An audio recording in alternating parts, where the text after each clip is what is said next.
You know, science is always showing us this world that's been hiding in plain sight. Today, we're going to look at three incredible new discoveries that are making the invisible visible.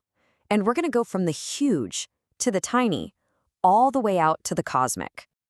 I mean, think about it. What we can see and touch, that's just a tiny fraction of what's actually out there. But with brand new tools and, totally new ways of thinking, we are starting to see a universe that is so much richer and frankly stranger than we ever could have imagined. So today, we're going to go on this incredible journey of scale.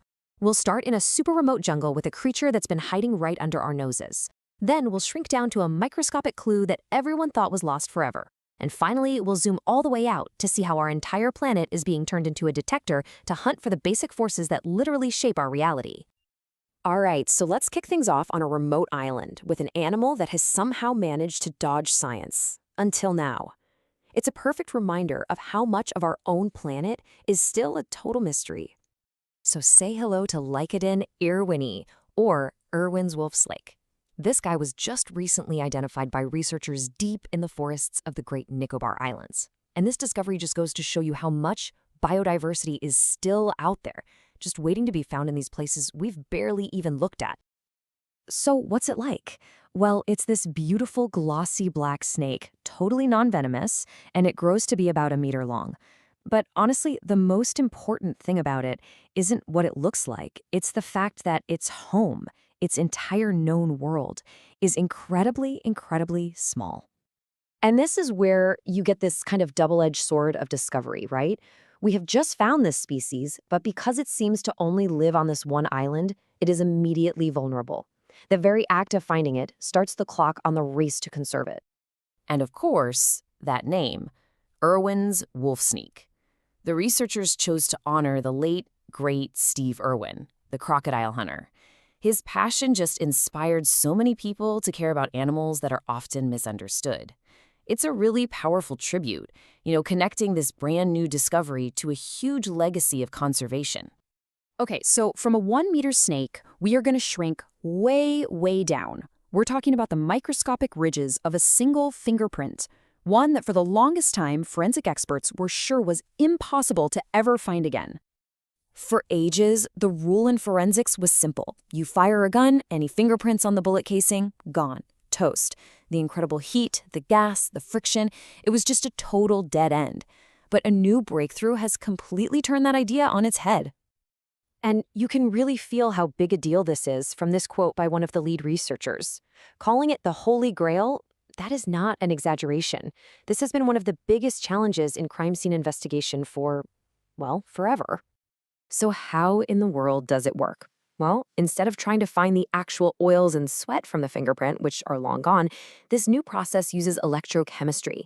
It actually reveals the corrosion patterns the oils left behind on the metal.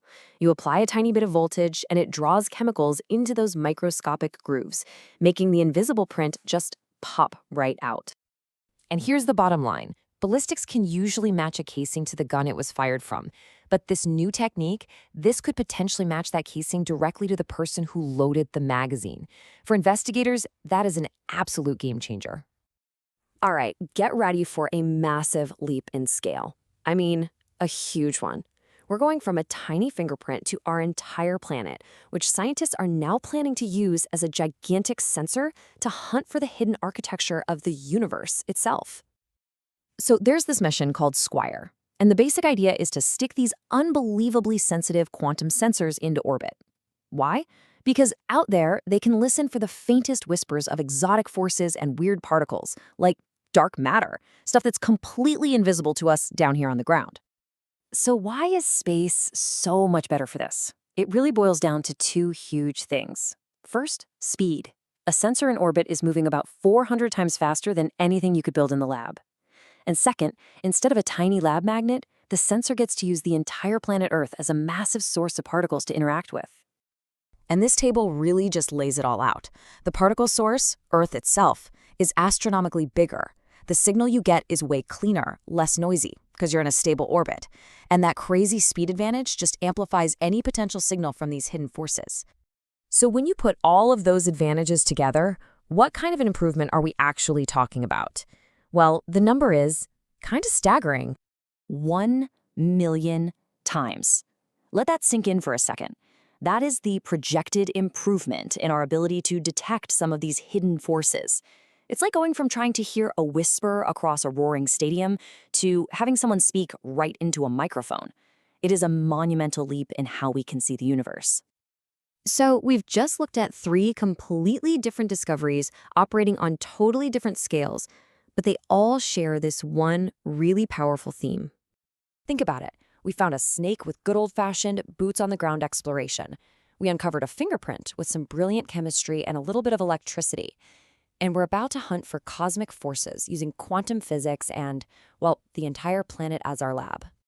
It's almost like each of these breakthroughs gives us a brand new sense. It lets us perceive a reality that was there all along but was just completely beyond our reach, whether it's a snake in the jungle, a clue on a piece of metal, or the very fabric of the cosmos. And that's what's so incredibly exciting, right? We are building an entirely new toolkit for seeing the universe. The age of discovery is so not over. In fact, it might just be getting started. What invisible world are we going to see tomorrow?